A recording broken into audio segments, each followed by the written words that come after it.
ಹಗರಣ ಜೀವಂತವಾಗಿರಬೇಕು. ಇದು ಮುಡಾ ಹಗರಣದ ಮತ್ತೊಂದು ಎಕ್ಸ್ಕ್ಲೂಸಿವ್. 50-50 ನಿವೇಶನದಲ್ಲಿ ಮತ್ತಷ್ಟು ಗೋಲ್ಮಾಲ್ ಬೆಳಕಿಗೆ. ರಿಪಬ್ಲಿಕ್ ಕನ್ನಡದಲ್ಲಿ ಬಿಗ್ ಎಕ್ಸ್ಕ್ಲೂಸಿವ್ ದಾಖಲೆಯನ್ನು ಬಿಡುಗಡೆ ಮಾಡ್ತಾ ಇದೀವಿ. ಮತ್ತೊಮ್ಮೆ ಸಿಎಂ ಪತ್ನಿ ಪಡೆದ 14 ನಿವೇಶನಗಳಲ್ಲಿ ಮತ್ತೊಂದು ಅಕ್ರಮ ನಡೆದಿದೆಯಂತೆ. ಅರ್ಜಿ ಯಾರೋ ಹಾಕಿದ್ದು, ಕೊಟ್ಟಿದ್ದು ಇನ್ಯಾರಿಗೋ. ಅರ್ಜಿ ಹಾಕಿದ್ದು SG ದಿನೇಶ್ ಕುಮಾರ್ ಅಂತ, ಆದರೆ ಸೈಟ್ ಖಾತೆ ಮಾಡಿ ಕೊಟ್ಟಿದ್ದು ಪಾರ್ವತಿ ಅವರ ಹೆಸರಿಗೆ. ಸಾಮಾಜಿಕ ಕಾರ್ಯಕರ್ತ ಗಂಗರಾಜು ಅವರು ದೂರು ಕೊಟ್ಟಿದ್ದಾರೆ. ಜನವರಿ 14ರಂದು 2022ರಂದು ಪಾರ್ವತಿ ಹೆಸರಿನಲ್ಲಿ ಸಲ್ಲಿಸಲಾದ ಅರ್ಜಿ, ಮೈಸೂರು ನಗರಾಭಿವೃದ್ಧಿ ಆಯುಕ್ತರಿಗೆ ಬರೆದಂತಹ ಅರ್ಜಿಗೆ ಸಹಿ ಮಾಡಿದ ಸಿಎಂ ಖಾಸಗಿ PA ದಿನೇಶ್ ಕುಮಾರ್. ಓಹೋ, ಏನಿದು?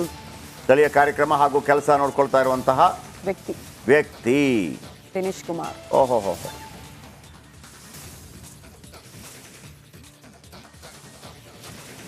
ಓಕೆ. ದಿನೇಶ್ ಕುಮಾರ್ ಅವರು ಮುಖ್ಯಮಂತ್ರಿಗಳ PA ಆಗಿದ್ದಂಥವ್ರು ಆ ಭಾಗದ್ದು. ಸೊ ಹಾಗಾಗಿ ಸ್ವಲ್ಪ ಕನ್ಫ್ಯೂಷನ್ಸ್ ಇರ್ಬೋದು ನಿಮಗೆ.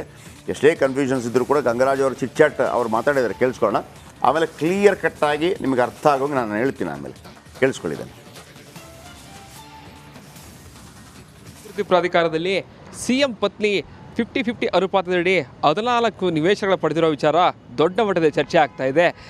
ಈಗ ಮತ್ತೊಂದು ಭಾಳ ಅಂದರೆ ನಿಜಕ್ಕೂ ಕೂಡ ಆಶ್ಚರ್ಯ ಆಗುತ್ತೆ. ಒಂದು ಸ್ಫೋಟಕ ವಿಚಾರ ಈಗ ಹೊರಬರ್ತಾ ಇರುವಂಥದ್ದು ಅಂತಂದರೆ, ಸಿಎಂ ಪತ್ನಿ 14 ನಿವೇಶನಗಳು ಬೇಕು ಅಂತೇಳಿ ಮೂಡಾಗೆ ಅರ್ಜಿಯನ್ನೇ ಹಾಕಿಲ್ಲ. ಬದಲಾಗಿ ಅವರ ಸಿದ್ದರಾಮಯ್ಯವರ ಖಾಸಗಿ PA ಕೊಟ್ಟಿರುವಂತಹ ಪತ್ರವನ್ನು ಪರಿಗಣಿಸಿ ಅವರಿಗೆ 14 ನಿವೇಶನ ಕೊಟ್ಟಿರುವಂಥದ್ದು ಈಗ ಬಹಿರಂಗಗೊಳ್ತಾ ಇದೆ. ಈ ಬಗ್ಗೆ ಮಾತನಾಡೋದಕ್ಕೆ ನಮ್ಮ ಜೊತೆಗೆ ದೂರದಾರದಂತಹ ಗಂಗರಾಜ್ ನಮ್ಮ ಜೊತೆ ಇದ್ದಾರೆ. ಅವ್ರನ್ನ ಮಾತಾಡಿಸ್ತಾ ಹೋಗ್ತೀನಿ. ಸರ್, ಭಾಳ ಪ್ರಮುಖವಾಗಿ ಏನು ಸರ್ ಇದು ಯಾವ ರೀತಿ ಆಗಿದೆ ಅಂತ ಸರ್ ಇದು? ಸರ್, ಇವಾಗ ಅವರು ಸಿದ್ದರಾಮಯ್ಯವರ ಪತ್ನಿಯವರಿಗೆ ಕೆಸರೆ 464 ಸರ್ವೆ ನಂಬರು ಕಸಬಾ ಹೋಬಳಿ ಈ ಜಮೀನು 3 ಎಕರೆ 16 ಕುಂಟೆಗೆ ಬದಲಿಯಾಗಿ 14 ನಿವೇಶನಗಳನ್ನು ಕೊಡ್ತಾರೆ. 14 ನಿವೇಶನಗಳು ಕೊಟ್ಟಾದಮೇಲೆ ಅದರ ಟೈಟ್ಲ್ ಇಟ್ ಕೊಡ್ತಾರಲ್ವ, ಟೈಟ್ಲ್ ಇಟ್ ಕೊಟ್ಟಾದಮೇಲೆ ಅದಕ್ಕೆ ಖಾತೆ ಮತ್ತು ಕಂದಾಯ ನಿಗದಿ ಆಗಬೇಕು, ಪ್ರಾಧಿಕಾರದಿಂದಲೇ ಆಗಬೇಕು. ಅದಕ್ಕೆ ಅರ್ಜಿ ಕೊಡಬೇಕು. ಯಾರು ಅರ್ಜಿ ಕೊಡಬೇಕು? ಯಾರ ಹೆಸರಿಗೆ ಟೈಟಲ್ ಡೀಡ್ ಆಗಿರುತ್ತೆ ಅವ್ರು ಕೊಡಬೇಕು ಅರ್ಜಿ. ಅಂದರೆ ಪಾರ್ವತಿಯವರು ಅರ್ಜಿ ಕೊಡಬೇಕು ಪ್ರಾಧಿಕಾರದ ಹೆಸರಿಗೆ. ಪ್ರಾಧಿಕಾರಕ್ಕೆ ಅರ್ಜಿ ಕೊಟ್ಟಾಗ ಅವರು ಕೊಟ್ಟಂಥ ಅರ್ಜಿನ ಪರಿಗಣಿಸಿ ಖಾತೆ ಮಾಡೋದು ಸಂಪ್ರದಾಯ. ಅಂದರೆ ಅದು ಕಾನೂನುಬದ್ಧವಾದ ಇದು ಪ್ರೊಸೀಜರು. ಅದರಲ್ಲಿ ಏನಾಗುತ್ತೆ ನೋಡಿ, ಇಲ್ಲಿ ಶ್ರೀಮತಿ ಪಾರ್ವತಿಯವರು ಹೆಸರಿನಲ್ಲಿ ಪಾರ್ವತಿ ಶ್ರೀ ಸಿದ್ದರಾಮಯ್ಯ ಮೈಸೂರು ಆಯುಕ್ತರು, ಮೈಸೂರು ನಗರಾಭಿವೃದ್ಧಿ ಅಧಿಕಾರ ಇವರಿಗೆ ಅರ್ಜಿ ಕೊಡ್ತಾರೆ 14/1/2022 ಏನಕ್ಕೆ ಖಾತೆ ನೋಂದಣಿ ಮಾಡಿಕೊಡುವ ಬಗ್ಗೆ ಅಂತ ಹೇಳ್ಬಿಟ್ಟು ಒಂದು 13 ನಿವೇಶನಗಳದ ನಂಬರ್ಗಳು ಹಾಕ್ತಾರೆ. 14 ಇರೋದು ಬರೀ 13 ನಂಬರ್ ಆಗ್ತಾರೆ, 13 ನಿವೇಶನಗಳು ನಂಬರ್ ಹಾಕ್ತಾರೆ. ಇಲ್ಲಿ ಸಹಿ ಮಾಡಿರೋದು ಯಾರು ಸರ್? ಪಾರ್ವತಿಯವರೆಲ್ಲ ಸಹಿ ಮಾಡಿರೋದು. ಇದು SG ದಿನೇಶ್ ಕುಮಾರ್, ಇದೇ ದಿನೇಶ್ ಕುಮಾರು ಸಹಿ ಮಾಡಿರೋದು. ದಿನೇಶ್ ಕುಮಾರ್ ಅಂದರೆ ಯಾರು ಅಂತ ಹೇಳ್ಬಿಟ್ಟು ಯಾರಿಗೂ ಗೊತ್ತಿರಲಿಲ್ಲ ಇಲ್ಲಿವರೆಗೂ. ನೋಡಿ, ಇದೇ SG ದಿನೇಶ್ ಕುಮಾರ್ ಬೀನ್ G ಗಂಗಾಧರಯ್ಯ. ನೋಡಿ ಇವರು ಫೋಟೋ. ಇವರು ಸಿದ್ದರಾಮಯ್ಯವರ ಖಾಸಗಿ, ಮೈಸೂರಿನ ಖಾಸಗಿ PA. ಯಾರೋ ಅಂದರೆ ಬೇರೆಯವರು ಅರ್ಜಿ ಕೊಟ್ಟರು ಅವ್ರು ಖಾತೆ ಮಾಡ್ಕೊಡ್ತಾರೆ ಸರ್ ಅಂತ ಮೂಡೋದು ಮಾಡೋಂಗಿಲ್ಲ.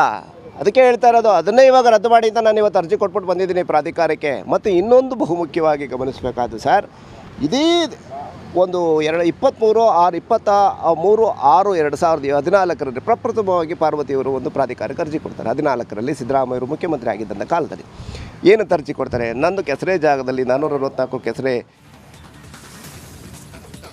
14 ಸೈಟೇ ಅಕ್ರಮ ಅಂತಿದ್ರು. ಈಗ ಅವ್ರು ಕೇಳಿದ್ದು 13, ಬೇರೆಯವರು ಅರ್ಜಿ ಸಲ್ಲಿಸಿದ್ರು. ಅದು ಸಿಎಂ ಆಗ್ತಾನೆ. ಇದು ಒಟ್ಟಾರೆಯಾಗಿ ಮೂಡ ಹಗರಣ ಇದೆಯಲ್ಲ, ಈ ತರ ಕಾಡತ್ತೆ ಅಂತೇಳಿ ಸಿದ್ದರಾಮಯ್ಯನವರು ಅಂದ್ಕೊಳ್ಳಿಕ್ಕೆ ಸಾಧ್ಯ ಇಲ್ಲ. ಯಾಕಂದ್ರೆ ಸಿದ್ದರಾಮಯ್ಯನವ್ರ ಮೇಲೆ ಅದೇ ಈಗಲೂ ಕೂಡ ಸಿದ್ದರಾಮಯ್ಯ ಎಂಟ್ರಿ ಅಂತ ಬರೋದಿಲ್ಲ. ರಾಜಕೀಯವಾಗಿ ನಿಮ್ಗೆ ಏನಾಗುತ್ತೆ ಗೊತ್ತಾ? ಈ ಹಿಂದೆ ಒಂದು ಮಾತಿತ್ತು, ಕಾಶ್ಮೀರ ಮತ್ತು ಅಸ್ಸಾಂ ಗಲಾಟೆ ಇದ್ದಾಗ, ಅಂದ್ರೆ ನರಸಿಂಹರಾವ್ ಅವರ ಟೈಮಲ್ಲಿ ಅಸ್ಸಾಮೇ ಜಾಸ್ತಿ ಫೋಕಸ್ ಆಗ್ತಾ ಇತ್ತು. ಕಾಶ್ಮೀರದಲ್ಲಿ ಎಷ್ಟೇ ಬಾಂಬ್ ಗೀಮ್ ಮಾಡಿದ್ರು ಕೂಡ ಅಲ್ಲಿ ಪ್ರತಿಕ್ರಿಯೆ ಕೊಡದೇ ಇದ್ದಾಗ ಅಲ್ಲೂ ಸ್ವಲ್ಪ ಸೈಲೆಂಟ್ ಇತ್ತು. ಅಸ್ಸಾಮೇ ಜಾಸ್ತಿ ಇತ್ತು, ಹೈಲೈಟ್ ಆಗ್ತಾ ಇತ್ತು. ಆಮೇಲೆ ಯಾರು ನರಸಿಂಹರಾವ್ ಅವರ ಟೈಮಲ್ಲಿ ತುಂಬ ಪ್ರಯತ್ನ ಪಟ್ಟರು.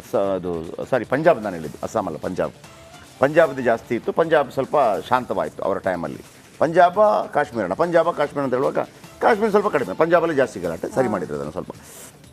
ಇದನ್ನೇ ಯಾಕೆ ಹೇಳ್ತಾ ಇದ್ದೀನಿ ಅಂತಂದರೆ, ಬೇರೆ ಯಾವುದೂ ಇಲ್ಲದೆ ಇದ್ದಾಗ ಇರೋದೇ ದೊಡ್ಡದಾಗತ್ತೆ. ಸಿದ್ದರಾಮಯ್ಯನವರ ಪ್ರಾಬ್ಲಮ್ ಆಗಿರೋದು ಅಷ್ಟು. ಏನು ಕಳಂಕರಹಿತ ರಾಜಕೀಯ ಜೀವನ ಇರುತ್ತಲ್ಲ, ಅವ್ರಿಗೆ ಅದು ಈ ಲಾಸ್ಟ್ ಕೊನೆಗಳಿಗೆ ಹೇಳಿದ್ದಾರೆ ನೆಕ್ಸ್ಟ್ ಎಲೆಕ್ಷನ್ ನಿಲ್ಲೋದಿಲ್ಲ ಅಂತ ಹೇಳಿ. ಈ ಟೈಮಲ್ಲಿ ಆ ನಿವೃತ್ತಿ ಆಗೋ ಸಂದರ್ಭದಲ್ಲಿ ಒಂದು ಕಪ್ಪು ಚುಕ್ಕೆ ಜೊತೆ ನಿವೃತ್ತಿ ಆಗೋದಿದೆಯಲ್ಲ, ಅದು ಒಂದು ಅತ್ಯದ್ಭುತವಾದಂತಹ ರಾಜಕೀಯ ಜೀವನ ನಡೆಸಿದವರಿಗೆ ಸಹಿಸ್ಕೊಳ್ಳೋಕ್ಕಾಗೋದಿಲ್ಲ. ಅದೊಂಥರ ಭಾಳ ದುಃಖ ಆಗ್ಬಿಡ್ತದೆ. ಇಷ್ಟು ಮುಜುಗರ ಆಗುತ್ತೆ, ಇಷ್ಟು 40-45 ವರ್ಷಗಳ ತನಕ ಒಂದೇ ಒಂದು. ಯಾಕಂದರೆ ನಿಮಗೆ ರಾಜಕೀಯದಲ್ಲಿ ಕಪ್ಪು ಚುಕ್ಕೆ ಬಹಳ ಬೇಗ ಆಗ್ಬಿಡ್ತದೆ. ಯಾಕಂದರೆ ಒಬ್ಬ ಆರೋಪ ಮಾಡಿದ್ರೆ ಮುಗಿದೋಯ್ತು. ಈಗ ಕೆಂಗಲ್ ಹನುಮಂತಯ್ಯ ಇದ್ದಾರಲ್ಲ, ಅವ್ರ ಮೇಲೆ ಆರೋಪ ಮಾಡಿದ್ರು. ಯಾವುದಕ್ಕೆ? ಈ ವಿಧಾನಸೌಧ ಕಟ್ಟಿದ್ರಲ್ಲ, 1,48,00,000 ಆಗಿರುತ್ತೆ, ಅವರು ದುಡ್ಡು ತಿಂದಿದ್ದಾರೆ ಅಂತೇಳಿ. ಅದನ್ನ SM ಕೃಷ್ಣ ಅವರು ಸದನದಲ್ಲಿ ಹೇಳ್ತಾರೆ, ನಾವೆಂಥವ್ರು ಅಂತಂದ್ರೆ ಕೆಂಗಲ್ ಹನುಮಂತಯ್ಯ ಅವರ ವಿರುದ್ಧನೇ ಆರೋಪ ಮಾಡಿದ್ವಿ, ನೀವು ದುಡ್ಡು ತಿಂದ್ರು ಅಂತೇಳಿ. ಪಾಪ ಅವ್ರೇನು ದುಡ್ಡು ತಿಂದಿರಲಿಲ್ಲ, ರಾಜಕೀಯ ಹಾಗೇನೆ ಆರೋಪ ಮಾಡಬೇಕಾಗತ್ತೆ ಅಂತೇಳಿ. ಆದರೆ ಆರೋಪ ಪ್ರತ್ಯಾರೋಪ ಬೇರೆ. ಇಲ್ಲಿ ಡಾಕ್ಯುಮೆಂಟ್ಗಳು ಬಂದಾಗ ಸಿದ್ದರಾಮಯ್ಯನವರಂಥ ರಾಜಕಾರಣಿ ಒಂದು ರೀತಿಯಲ್ಲಿ ಮುಜುಗರಕ್ಕೆ ಒಳಗಾಗ್ತಾರೆ. ಅದಾಗ್ತಾ ಇದೆ. ಅಂತೂ ಈ ಮೂಢ ಹಗರಣ ಇವರನ್ನ ಬೆನ್ನು ಬಿಡದೆ ಕಾಡ್ತಾ ಇದೆ. ಚಂದನವನದಲ್ಲಿ ಮೀಟು ಅನ್ನೋದೇ ಇಲ್ಲ, ITBT ಕಂಪನಿ ಬೇರೆ ಕಡೆ ಇಂಥದ್ದು ಇಲ್ವಾ ಅನ್ನೋದನ್ನ ಪ್ರಶ್ನೆ ಮಾಡ್ತಿದ್ದಾರೆ ಕೆ ಮಂಜು. ರಿಪಬ್ಲಿಕನ್ ಜೊತೆ ನಿರ್ಮಾಪಕ ಕೆ ಮಂಜು ಮಾತನಾಡಿದ್ರು. ದರ್ಶನ್ ವಿಚಾರಕ್ಕೆ ಸಂಬಂಧಪಟ್ಟಂತೆ ಮಾತನಾಡ್ತಾ ಈ ಮೀಟು ಆರೋಪಕ್ಕೆ ಸಂಬಂಧಪಟ್ಟಂತೆ ಏನ್ ಹೇಳ್ತೀರಾ? ಕಾರಣ ಮತ್ತೆ ಕೆಲವರು ಈ ಮೀಟು ವಿಚಾರಕ್ಕೆ ಸಂಬಂಧಪಟ್ಟಂತೆ ಪತ್ರ ಬರೆದಿದ್ದಾರೆ ಸರ್ಕಾರಕ್ಕೆ, ತನಿಖೆ ಆಗಬೇಕು ಅಂತ. ಹಾಗಾಗಿ ಸ್ಯಾಂಡಲ್ವುಡ್ನಲ್ಲಿ ಅಂಥದ್ದೊಂದು ಸನ್ನಿವೇಶ ಇದೆಯಾ ಅಂತ ಪ್ರಶ್ನೆ ಮಾಡಿದ್ರೆ ನಮ್ಮಲ್ಲಿ ಇಲ್ಲ, ಬೇರೆ ವಲಯದಲ್ಲೂ ಕೂಡ ಇದೆ, ನಮ್ಮನ್ನೇ ಟಾರ್ಗೆಟ್ ಯಾಕೆ ಮಾಡ್ತೀರಾ ಅನ್ನೋದನ್ನ ಪ್ರಶ್ನೆ ಮಾಡ್ತಿದ್ದಾರೆ ಕೆ ಮಂಜು.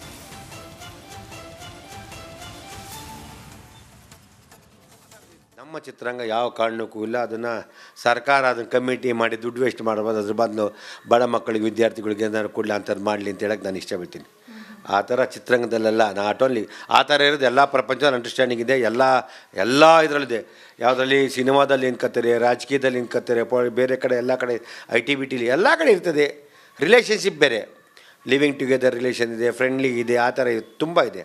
ಅದರಿಂದ ಮೀಟು ಅನ್ನೋದು ಇಲ್ಲ ಅಂತ ನಾನು. V2 ಅಂತ ತುಂಬ ಜನ ಇದೆ, V2ಲಿ ಇರ್ತಾರೆ, ಅದಕ್ಕೆ ನಾವೇನು ಮಾಡೋಕ್ಕಲ್ಲ. ಅದು ಅವರವರಿಬ್ಬರು ಮನಸ್ಕೂತಿ ಫ್ರೆಂಡ್ಲಿ ಆಗ್ತಾರೆ, ಸಾಯಂಕಾಲ ಅವ್ರು ಪಬ್ ಹೋಗ್ತಾರೆ, ಕುಡಿತಾರೆ, ಎಂಜಾಯ್ ಮಾಡ್ತಾರೆ, ಆಮೇಲೆ ಅವರು XYZ ಏನೋ ಮಾಡ್ಕೊಳ್ಳೋದು. ಅದಕ್ಕೆ ನಾವ್ಯಾರು ಹೇಳೋಕ್ಕೆ? ಅದು ಅವರು ಕುಡ್ಕೊಂಡು ಓಡಾಡೋದನ್ನು ಮೀಟು ಅಂತ ಏನಾದರೆ ನಾನು ಇದನ್ನು ಮೀಟು ಅಂತ ಒಪ್ಕೋತೀನಿ. ಅದೆಲ್ಲ ಬೇಡ, ಅವೆಲ್ಲ ಫ್ರೆಂಡ್ಲಿಂದಾಗ ಇದನ್ನು ನಾನು ಒಪ್ಕೊಳ್ಳಲ್ಲ ಅಂತ ಹೇಳೋಕ್ಕೆ. ಯಾಕಂದರೆ ಇಲ್ಲದೆ ಇರೋದನ್ನ ಯಾಕೆ ಕ್ರಿಯೇಟ್ ಮಾಡಬೇಕು ಅಂತ ನಾನು ಹೇಳೋಕ್ಕೆ ಇಷ್ಟಪಡ್ತೀನಿ. ನಾಟ್ಕೊಂಡು ಯಾವ ಕಲಾವಿದ್ರು ಆ ಥರ ಇಲ್ಲ. ಎಲ್ಲರೂ ಹೇಳ್ತಾರೆ ಎಲ್ಲ ಅಮ್ಮ ಇಲ್ಲಿ ರಿಲೇಷನ್ಶಿಪ್ ಇರ್ತದೆ, ಫ್ರೆಂಡ್ಶಿಪ್ ಇರ್ತದೆ, ಅದು ಬೇರೆ ಇರ್ತದೆ. ಮೀಟು ಅನ್ನೋದು ಇಲ್ಲ. ಸುಮ್ಮನೆ ಯಾರು ಆ ರೀತಿ ನನಗೆ ಗೊತ್ತಿದ್ದಂಗೆ ಇಲ್ಲ. ಸುಮಾರು ನಾನೊಂದು 50 ಸಿನಿಮಾ ಮಾಡಿದ್ದೀನಿ, ಒಂದು 200 ಜನ ಹೀರೋಯಿನ್ ಇಂಟ್ರೀಸ್ ಬಂದು 100-200 ಜನ ಕಲಾವಿದರು ಬಂದಿದ್ದೀವಿ. ಎಲ್ಲ ಫ್ರೆಂಡ್ಲಿ ಇರ್ತದೆ. ಫ್ರೆಂಡ್ಲಿ ಹಗ್ ಮಾಡಿದ ತಕ್ಷಣ ನಾವು ನಮ್ಮನ್ನು ಎಷ್ಟೋ ಜನ ಹಗ್ ಮಾಡ್ತಾರೆ. ಹಗ್ ಮಾಡ್ತಾ ತಪ್ಪು ಅಂತಲ್ಲ, ನಮ್ಮ ಕಣ್ಣಿನ ಭಾವನೆ, ಮನಸ್ಸಿನ ಭಾವನೆ ಮುಖ್ಯ.